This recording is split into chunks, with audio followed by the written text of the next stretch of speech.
পরপর বেশ কয়েকদিন বৃষ্টি হচ্ছে বলে সেই গরমটা থেকে একটু মুক্তি পাওয়া গেছে, আর ওয়েদারটাও বেশ ভালো আছে। হাই সবাই, কেমন আছো? আমার চ্যানেলে তোমাদের সবাইকে জানাই অনেক অনেক ওয়েলকাম। যা গরম পড়েছিল, আমাদের ছাদের সমস্ত গাছগুলো তো পুড়ে যাচ্ছিল। আমাদের ছাদে যে বেল গাছটা আছে ওটা তো একদম পাতা শুকিয়ে সমস্ত পাতা পুড়ে পুড়ে কুঁকড়ে গেছে। এই কদিন ধরে ওরা যেন একটু শান্তি পেয়েছে বৃষ্টিতে। আর এই জবা গাছগুলোতে না আমাদের সমস্ত কাঠপিঁপড়ে ডিম পেড়ে দিয়েছে, বাসা করে নিয়েছে।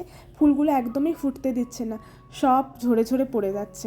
সার্ফ জল দিয়েছিলাম একটা ইউটিউব থেকে দেখে, কিন্তু কিছুই কাজ হয়নি, উল্টে আরও বেশি যেন হয়ে যাচ্ছে।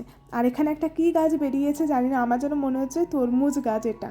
এই বৃষ্টির ওয়েদারে সবার যেখানে পকোড়া, তেলে ভাজা এগুলো খেতে ইচ্ছে হচ্ছে, আমার সেখানে পিৎজা খেতে ইচ্ছে হচ্ছিলো। তাই বাড়িতে কয়েকটা পাউরুটি ছিল, তো ভাবলাম পাউরুটি দিয়েই পিৎজা বানানো যাক। আমি এখানে পিৎজার মধ্যে কর্ন আর মাশরুম দেবো, তার জন্য এইগুলোকে আগে সেদ্ধ করে নিয়েছি, তারপর রুটিগুলোকে একটু একটু করে সেঁকে নিচ্ছি। আমার কাছে যেহেতু কোনো পিৎজা সস নেই, তার জন্য আমি শেজওয়ান সস আর টমেটো সসকে মিশিয়ে ওটাকে সস হিসেবে ইউজ করব। আর এখানে একটা আমুলের ছোট চিজ কিউব নিয়েছি। এই একটা ছোট চিজ কিউবের দামই নাকি 18 টাকা, ভাবা যায়। বিকেলবেলা করে তো আমার সময়ই থাকে না, সারাক্ষণ পড়াতেই ছুটতে থাকি। তো আজকে যেহেতু বিকেলবেলা ছুটি ছিল আর এরকম বৃষ্টি বৃষ্টি ওয়েদারও ছিল, ভাবলাম যে পিৎজা খাওয়া যাক। আর এই শেজওয়ান সসটা এত টেস্টি, এটা বেশ অনেক দিন হলো কিনে এনেছি। তো আমি এটা এত খেয়েছি যে প্রায় শেষই হয়ে গেছে, যা ছিল মোটামুটি আমি নিয়ে নিয়েছি। এখন এই দুটো সসকে মিশিয়ে রুটির ওপরে যে সসটা লাগাবো সেটা আমি রেডি করে নিচ্ছি। এবার সমস্ত রুটিতে একটু একটু করে সসটা দিয়ে দেবো, যাতে সমানভাবে সব জায়গাতে পড়ে, কারোর বেশি কম না হয়ে যায়। এবার রুটিগুলোর মধ্যে সমস্ত সসগুলোকে স্প্রেড করে নিয়েছি ভালো করে। এবার ওপর থেকে সবজিগুলো দিয়ে দেবো। তো আমি এখানে সবজির মধ্যে নিয়েছি পেঁয়াজ, নিয়েছি কিউব করে, আর মাশরুম নিয়েছি, তার সাথে নিয়েছিলাম সুইট কর্ন আর ক্যাপসিকাম নিয়েছি। ও আচ্ছা, আমি কিন্তু এখানে কুচি কুচি করে কাঁচা লঙ্কাও দিয়েছি, কারণ আমি ঝালটা যেহেতু বেশি খাই তার জন্য দিয়েছি। যারা ঝাল কম খাও এই শেজওয়ান সসটা দিলেই হবে, কারণ এটাতে বেশ ঝাল হয়। আবার ওপর থেকে 1-2 ফোঁটা করে টমেটো সস দিয়ে দেবে, এটাতে আরও ভালো টেস্ট হয়, কারণ আমি এর আগের দিনও বানিয়েছিলাম ঠিক এইভাবেই। তো আজকে ভাবলাম তোমাদের সাথে শেয়ার করা যায়, ভীষণ টেস্টি হয়েছিল।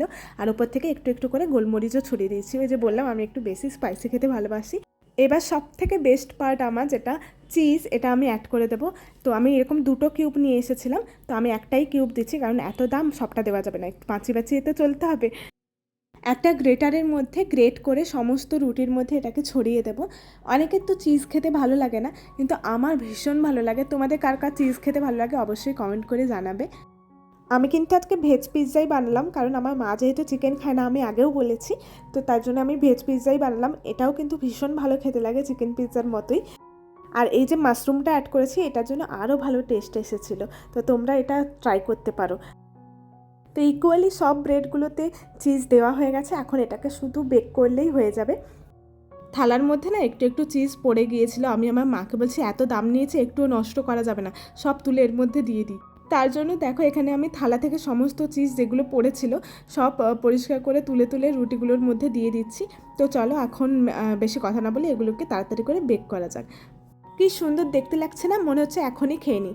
যাই হোক, এখন না খেয়ে আগে তাওয়া বসিয়ে এটাকে একটু গরম করতে দিলাম, 5 মিনিটের জন্য ঢাকা দিয়ে দেবো এটাকে। আর চোখে যেন দেখলাম আজ দিনটা বড় মেঘলা, বুঝি তো 5 মিনিট হয়ে গেছে, আর 5 মিনিট পরে যখন আমি ঢাকাটা খুলেছি এত সুন্দর সেন্ট আসছিল।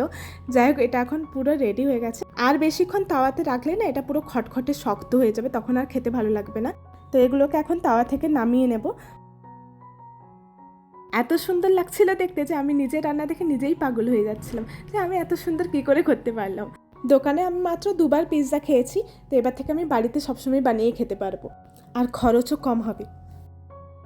আমার মা তো খেতে খেতেই বলছিল ভীষণ সুন্দর হয়েছে, আবার একদিন বানাবি। তোমরা কিন্তু এটা অবশ্যই বাড়িতে বানিয়ে দেখো, ভীষণ টেস্টি খেতে হয়। আর এই চিজের গন্ধে আর একজন এসে বসে আছে কাছে, এক্ষুনি 1 বাটি দুধ খেয়ে এসছে, তাও চিজের গন্ধে চলে এসছে। দেখো এখন ম্যাও ম্যাও করে আমাকে বকবে।